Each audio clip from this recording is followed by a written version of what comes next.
وعلیکم السلام ورحمۃ اللہ وبرکاتہ۔ جادو کا اثر یہ قرآن سے اتنا ثابت ہے کہ یہ ممکن ہے، جس طرح اچھی الفاظ کا اثر ممکن ہوتا ہے جیسے دم کا، اسی طرح برے الفاظ کا اثر بھی ممکن ہوتا ہے جیسے جادو۔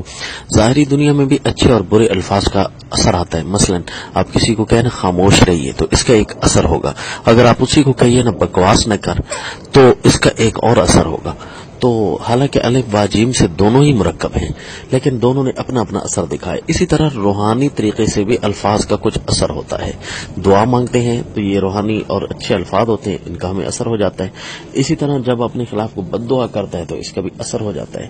تو جادو بھی اسی طرح برے الفاظ کا نام ہے کہ وہ جو ہے نا اللہ کی ذات نعوذ باللہ اور پیارے نبی صلی اللہ علیہ وسلم یا دین اسلام کی توہین کرنا پڑتی ہے۔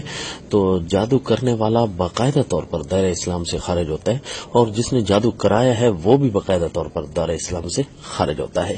البتہ یہ ہے کہ اگر جادو کا اثر ہو جائے، یفرقون به بین المرء والزوج وما هم بضارین به من احد الا باذن اللہ، پہلے پارے میں آتا ہے کہ یہودی جو ہے ایک دوسرے پر جادو کرتے تھے اور تاکہ میاں اور بیوی کے درمیان جدائی ہو جائے، لیکن یہ ان کا حتمی یا حقیقی اثر نہیں ہوتا تھا، بلکہ وہ صرف اگر اللہ چاہتے تو ہو جاتا ہے۔ جس طرح کی بیماری ہوتی ہے، ضروری نہیں ہے کہ دنیا کی چیزیں بیمار ہی کر دیں، بلکہ اگر اللہ چاہتے ہیں تو چیز بیمار کرتی ہے۔ وہی چیز آپ کھاتے ہیں تو بیمار ہو جاتے ہیں، وہی چیز کوئی دوسرا کھاتے ہیں تو بیمار نہیں ہو جاتا۔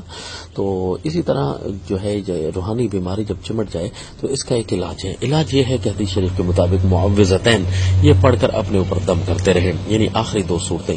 اسی طرح دعائیں مانگیں، خوب دعائیں مانگیں، اتنی التجا کریں اللہ تعالیٰ کے ساتھ کہ اللہ تعالیٰ ہماری مدد کرے گا۔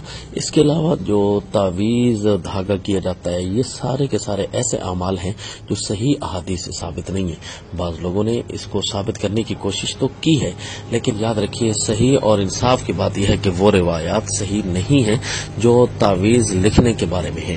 تو اگرچہ قلیل بھی ہیں لیکن پھر بھی صحیح وہ نہیں ہے۔ تو مسنون علاج ہی میں فائدہ ہے، عافیت ہے۔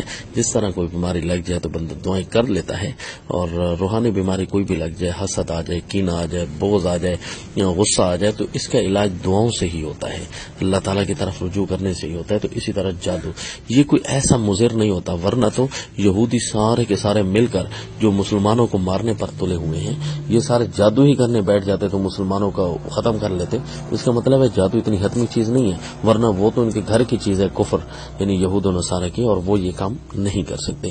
بہرحال جادو کے علاج کے لیے یہ لوگوں کے پاس جانا، مشہور آدمی کے پاس جانا، یا پیروں فقیروں جنہوں نے وہ باقاعدہ ایک کمرشل سسٹم چل نکلا ہے جو ہے نا لوگوں کو دم کرنے کا، اور عزتیں لوٹی جا رہی ہیں نعوذ باللہ، اور پتہ نہیں اس کے اوپر کیا کیا ڈرامے اگر بات کرنا شروع کرے، کتابوں کی کتابیں لکھی جائیں گی، جو اس وقت پوری دنیا میں، صرف ہمارے ملک پاکستان میں نہیں پوری دنیا پر جادو ٹونے کے نام سے جو طوفان بدتمیزی برپا ہے۔ تو اس سے بالکل احتراز کیجیے، کسی کے پاس بھی نہ جائیے، صرف اور صرف اپنے اللہ کی طرف رجوع کیجیے، معوذتین پڑھیے۔ یہ معوذتین کسی بڑے عامل سے کوئی چھوٹی تو نہیں ہے، اب صورتیں ہیں اللہ تعالیٰ نے نازل کی ہیں اور اسی علاج کے لیے نازل کی ہیں، اور اسی کے اندر انہی چیزوں کا تذکرہ موجود ہے۔ جب اللہ تعالیٰ ہمیں طریقہ شفا ارشاد فرما رہے ہیں تو ہم کیوں دوسروں کے پاس جائیں؟ السلام۔